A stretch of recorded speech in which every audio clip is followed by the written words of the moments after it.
Maths.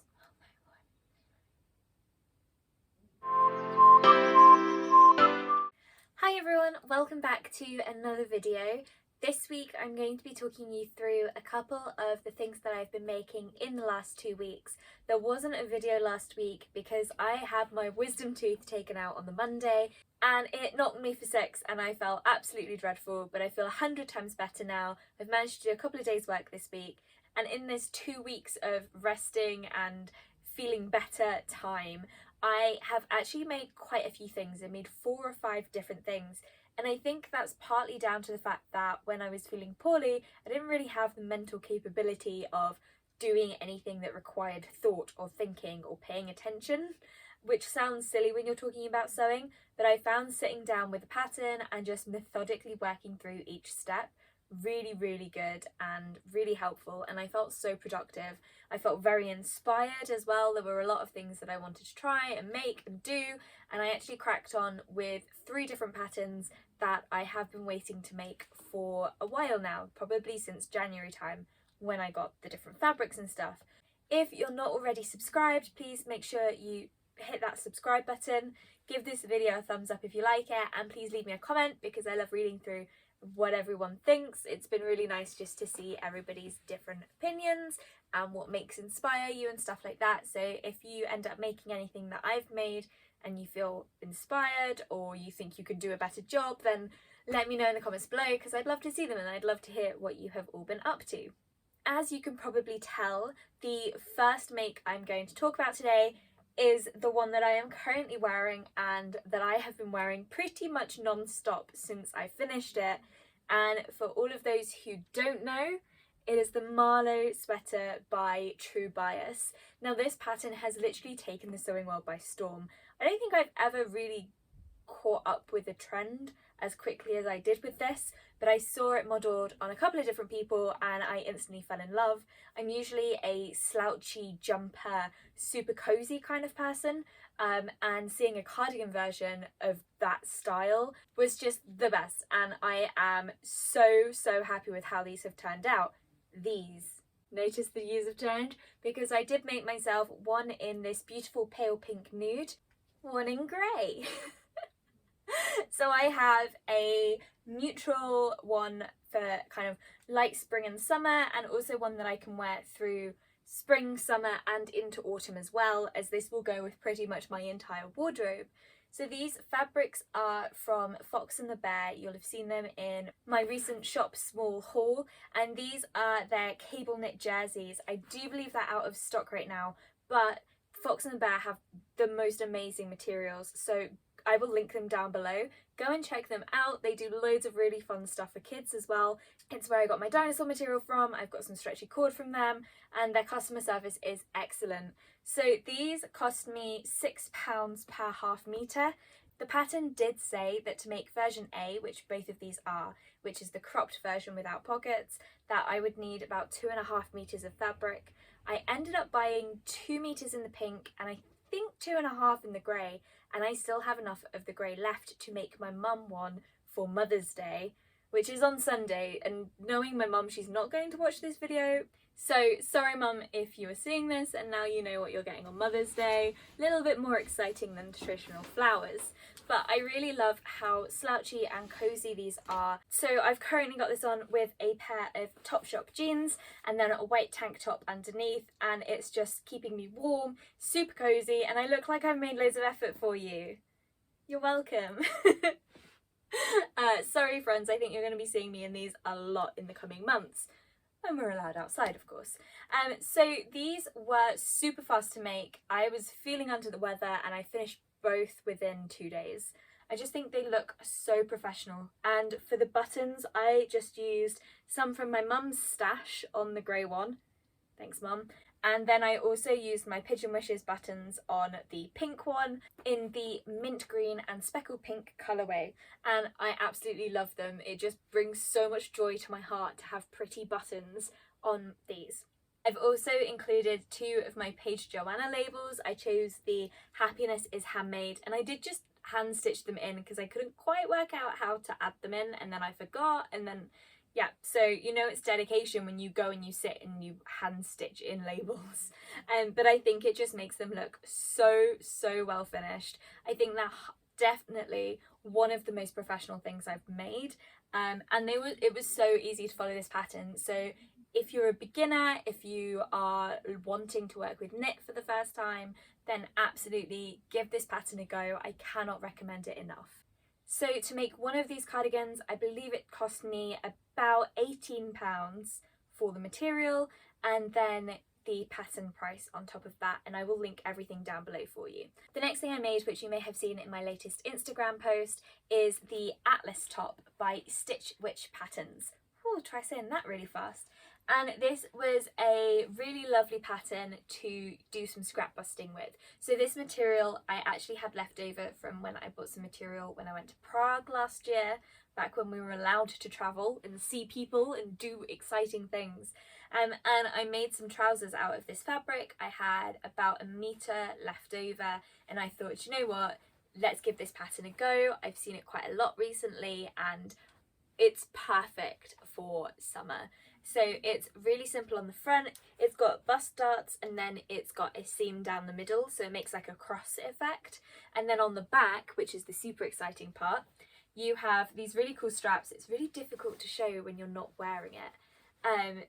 You have two straps that cross over, and then you get like a little peep show at the bottom. So this comes in three pattern pieces. So you just have the front bodice, the back strap, and then the front facing, and it's so easy to put together.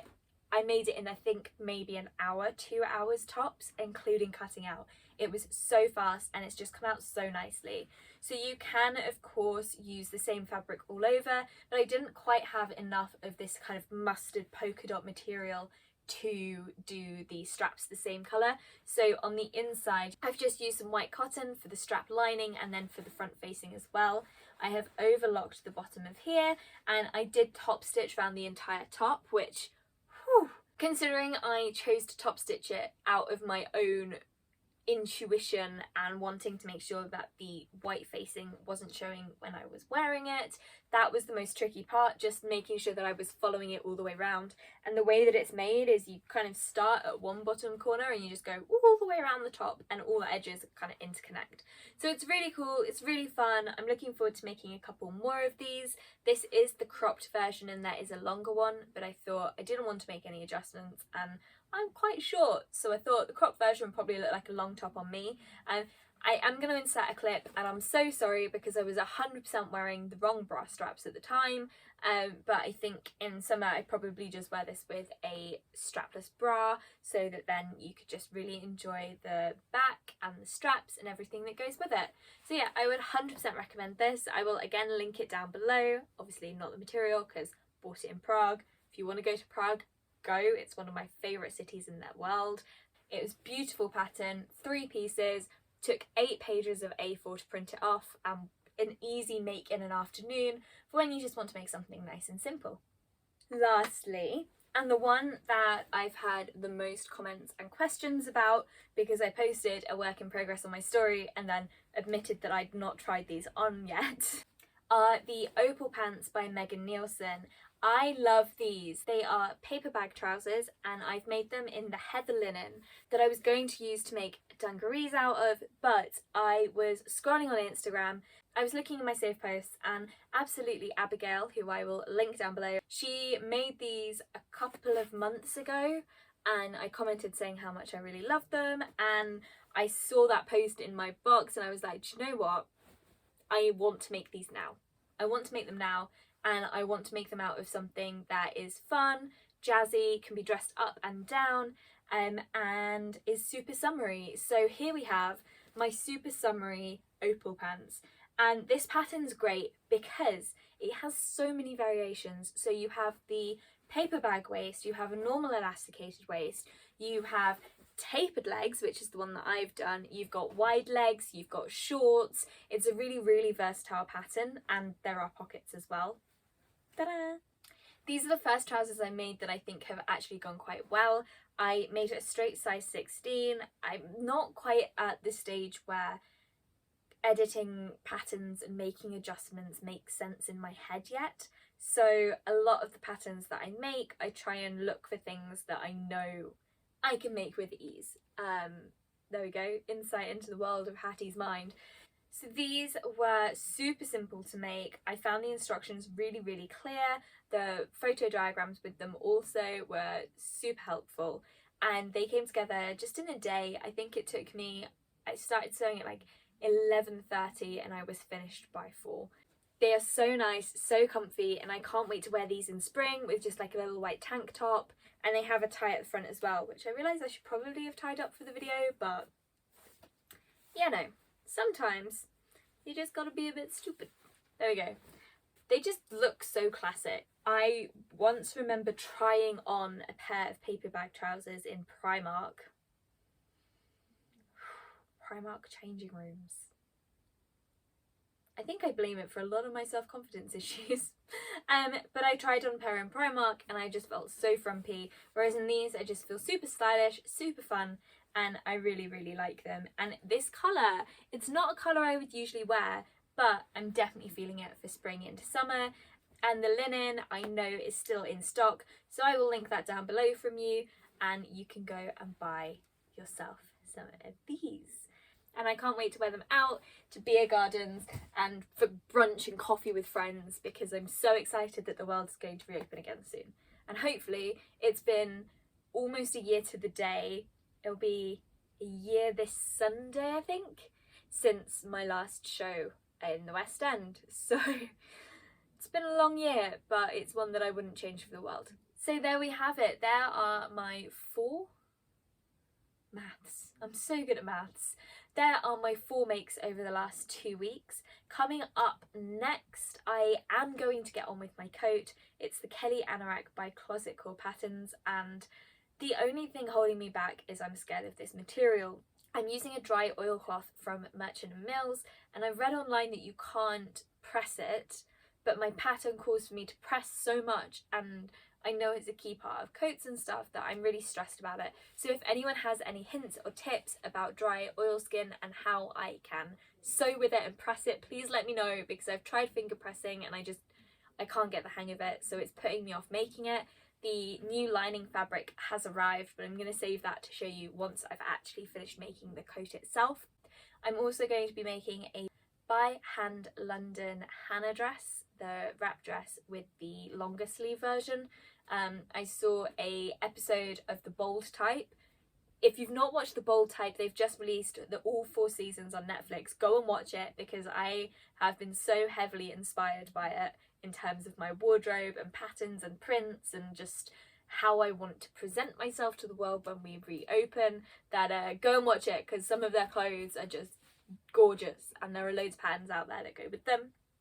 So I saw one of the characters in that wearing a wrap dress very similar to some fabric that I currently have in my stash. So I'm going to be doing that along with my frugal frocks dress, which I have finally figured out which fabric I want to use and the pattern that I'm going to use for it as well. So I'm looking forward to actually getting involved with something in the sewing community, because I am new to this and I don't really follow the trends and everything, and I'm learning. But it seemed like a really fun idea. I liked the idea of actually using some of my stash fabric. I'm going to be using some leftovers from another project that I've made, so hopefully it's going to look really cute and I'll get to show you that at the end of March.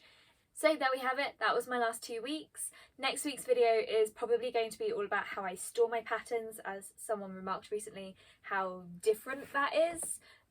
So I'm going to do a whole video just to flip through of the patterns that I currently own, the ones I've made, what I think of them and how I store them. So hopefully you will all look forward to that. I hope you have a wonderful week. Please do make sure that you hit subscribe, make sure you hit thumbs up, and go and follow me over on Instagram. It's handmade.by.hattie, and just say hey, because I like making new friends even though I'm really, really bad at it. Have a wonderful week and I will see you next weekend. Bye!